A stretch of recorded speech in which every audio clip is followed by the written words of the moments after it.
Olá, meu nome é a Kelly, eu sou mentora parental e mãe da Letícia. E hoje nós vamos conversar sobre os problemas na educação tradicional.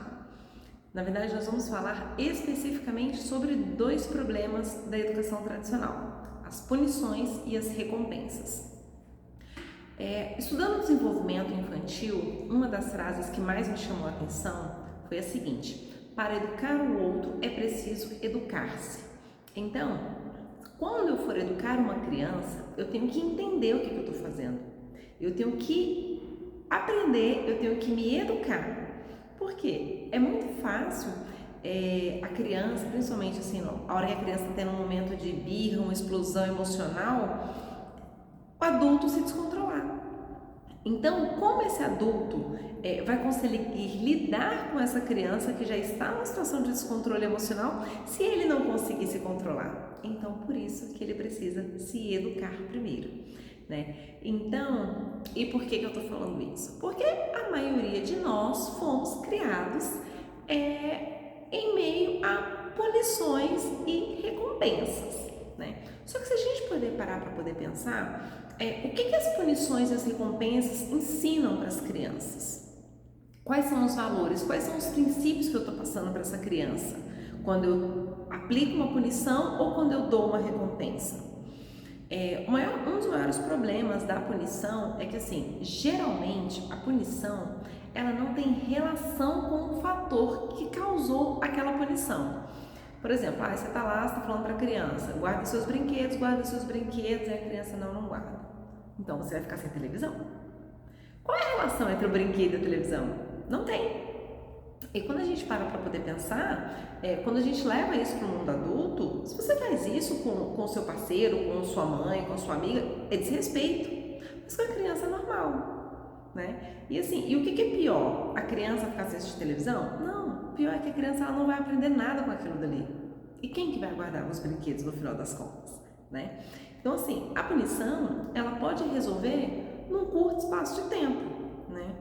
Você pode ameaçar, né? Olha, se você não guardar os seus brinquedos, você vai ficar sem televisão. E a criança pode pensar, nossa, eu não quero ficar sem televisão, então eu vou lá guardar os meus brinquedos.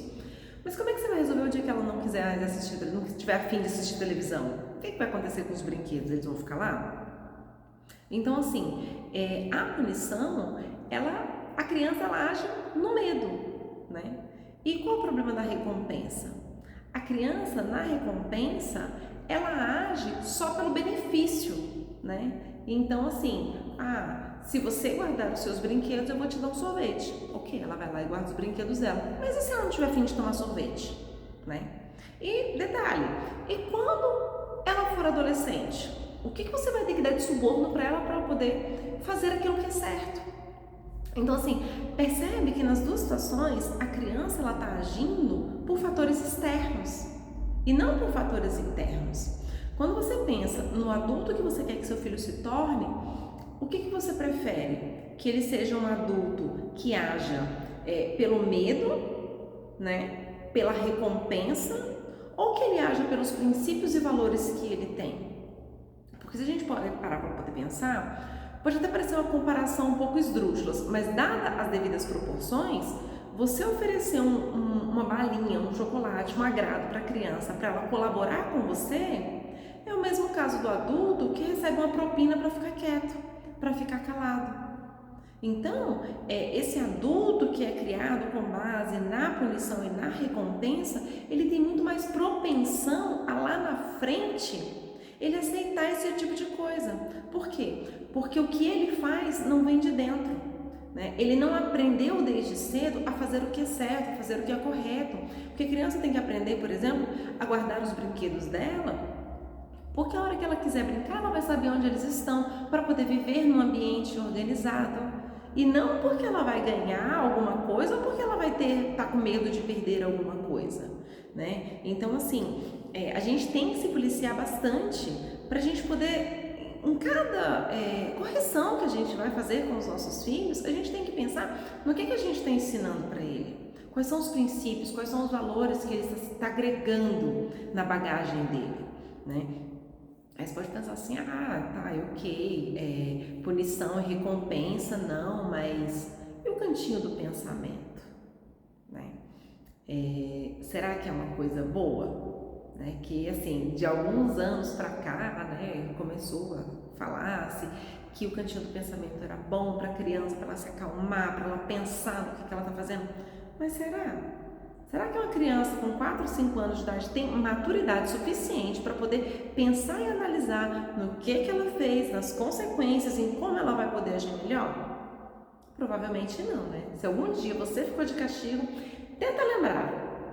Pelo menos eu, quando ficava de castigo, a última coisa que eu pensava era no que eu podia fazer para agir melhor. Muito pelo contrário, quando a criança ela é colocada de castigo num cantinho do pensamento, a única sensação que ela tem é: quando eu erro, eu não sou amada. Quando eu erro, os meus pais me isolam. Então, assim, voltando à situação do adulto de amanhã, como você acha que o seu filho vai reagir quando ele tiver um problema? Será que ele vai bater na sua porta? Não é nem questão de pedir ajuda, mas para poder dividir com você o que ele está passando? Ou você acha que ele vai se esconder? Você acha que ele vai ignorar, né? Vai esconder de você o que ele está passando? Porque a memória que vai ficar nele quando eu precisava, quando eu errava, os meus pais não me apoiavam. E eu acho que não é isso que nós queremos dos nossos filhos, né? A gente quer que os nossos filhos se sintam sempre acolhidos, independente da idade que eles tenham. Né? Então, o cantinho do pensamento, ele pode causar esse tipo de coisa na criança, né? E que a longo prazo não é saudável, ele não se sustenta, né? E muitas das vezes a gente, para poder tentar sair da punição, a gente entra com a consequência, né? Ah, não, é relação de causa e consequência, você fez isso, acontece aquilo. Normalmente pode até ser que funcione, mas depende muito mais da intenção de quem está fazendo do que da atitude em si. Porque, por exemplo, se você encarar como consequência natural, a criança ela não quis comer, eu não quis comer o almoço, ok. Uma consequência natural é o quê? A criança ficar com fome. Ok, filho, você não quis almoçar, tudo bem. Dali 1 ou 2 horas, a criança pode ser que ela fique com fome. É uma consequência natural. Se torna punição se, por exemplo, não, você não quis comer o almoço, agora você só vai tomar café amanhã de manhã. Aí é uma punição.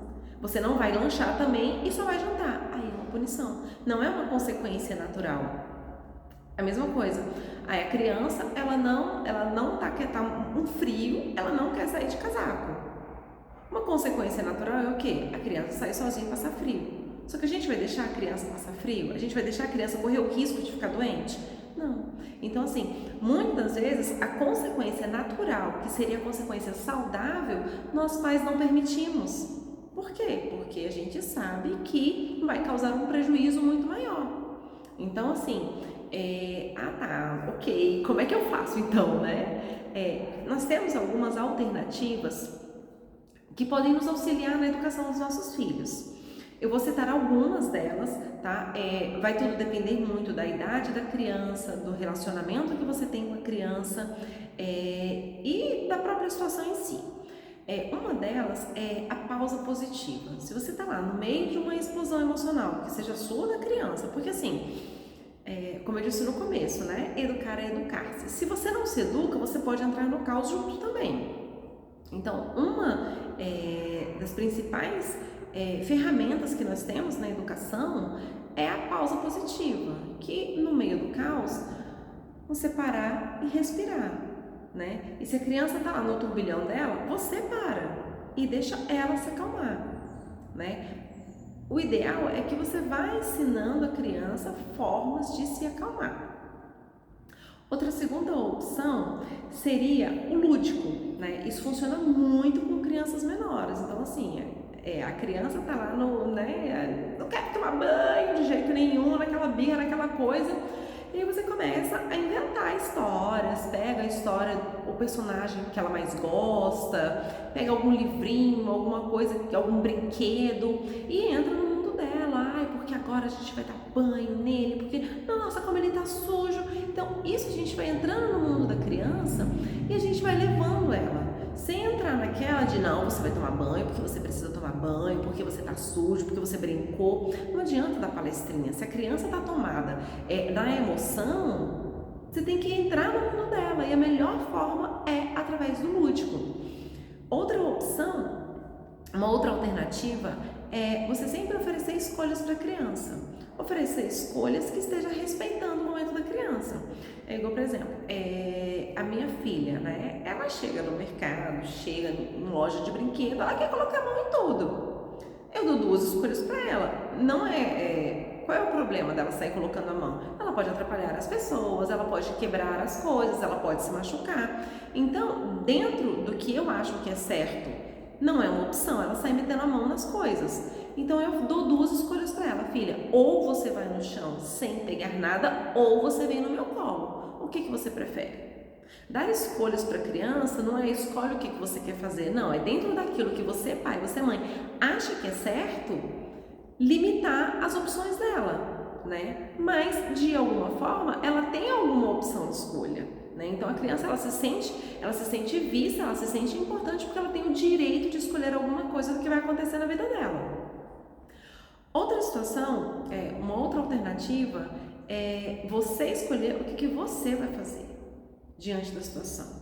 Porque, por exemplo, se vamos supor, o exemplo do banho, se todo dia na hora do banho ela entra no caos, você já sabe o que vai acontecer, então você escolhe qual é a atitude que você vai ter. Então, assim, antes do momento você pode escolher ir tomar um café, relaxar, escutar uma música que te agrade, e escolher quais são as decisões que você vai tomar naquele momento, né? Então assim, nossa, ok, se ela não quiser tomar banho, o que eu vou fazer? Eu vou levar o brinquedinho dela, eu vou colocar uma música que ela gosta, eu vou fazer uma bola de espuma para ela. Então você escolhe o que você quer fazer, né? Dentro do seu limite.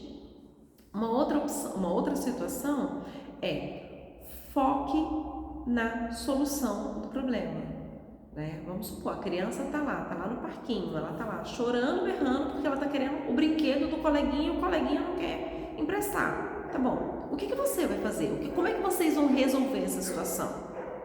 Né? Então assim, não adianta só você simplesmente querer calar seu filho, não adianta, não resolve, ele não vai aprender com isso. Então assim, filho, como é que a gente pode resolver? O coleguinha tá aqui, ele tá brincando com o brinquedinho dele, mas ele não quer emprestar. O que a gente pode fazer? A gente pode brincar num outro lugar, num outro brinquedo, com uma outra coisa, ou a gente pode ir embora. Aí volta de novo nas escolhas que você dá para o seu filho fazer. Então naquele momento, dentro do que ele está passando, ele vai ter a opção de escolha. E uma outra opção que é uma situação parecida, mas completamente diferente, com o cantinho do pensamento, é o cantinho da calma. O que você pode fazer? Você pode, junto com o seu filho, dependendo da idade dele, escolher algum cantinho da casa, pode ser o quarto dele, pode ser a sala, no jardim, na varanda, algum lugar que ele goste de ficar, e vocês podem colocar objetos neste lugar que ele vai se sentir calmo, que ele vai se sentir tranquilo. Então, por exemplo, pode ser um lápis, giz, massinha, né? Porque tem algumas crianças que quando elas estão nervosas, elas gostam de extravasar. E a massinha, a bolinha, aquelas bolinhas de amassar, é uma opção para a criança se acalmar. Pode colocar um potinho com água para ela lavar o rosto, ou então facilitar para ela chegar na pia do banheiro e passar uma aguinha no rosto. Então, assim, são alguns artifícios que vai promover a calma da sua criança mais fácil. Então, assim, nós temos inúmeras ferramentas, nós temos inúmeras opções que os pais podem utilizar ao invés da punição e da recompensa, né? Essas foram apenas algumas das situações, algumas das coisas que eu realmente espero que te ajude. E se você precisar de mais alguma coisa, pode contar comigo.